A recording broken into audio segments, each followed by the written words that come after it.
খালেদা জিয়ার মৃত্যুতে শোকের ছায়া নেমে এসেছে পুরো দেশে, যা থেকে মুক্ত নয় ক্রীড়াঙ্গনও। বেগম জিয়ার সম্মানে শোক জানিয়ে নিজেদের অনুভূতি প্রকাশ করেছেন দেশের খ্যাতনামা ক্রীড়াবিদরা।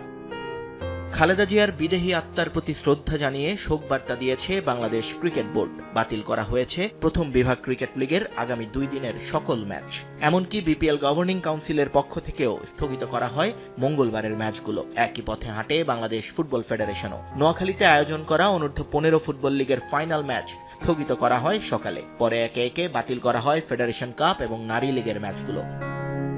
ব্যক্তিগতভাবে খালেদা জিয়ার প্রতি শ্রদ্ধা জানিয়েছেন বিসিবির cricket operations chairman Nazmul Abedin Fahim, সহসভাপতি শাখাত হোসেন। খালেদা জিয়ার প্রতি শ্রদ্ধা জানিয়ে 30 ডিসেম্বরের নিজের সামাজিক রাজনৈতিক কার্যক্রম স্থগিত করেছেন বাংলাদেশ জাতীয় ফুটবল দলের সাবেক অধিনায়ক আমিনুল হক। বেগম জিয়ার জানাজা এবং দাফনের আপডেট নিয়ে তথ্য দিয়েও আলাদা করে স্ট্যাটাস দেন বর্তমানে এই বিএনপি নেতা।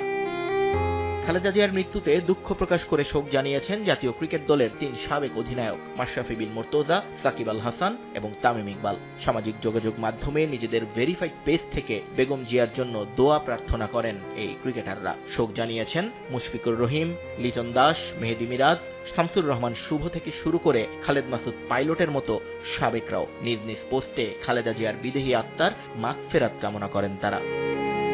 ক্রিকেট ফুটবলের পাশাপাশি কাবাডি এবং টেনিস ফেডারেশনের পক্ষ থেকেও শোক জানিয়ে বার্তা পাঠানো হয় গণমাধ্যমে।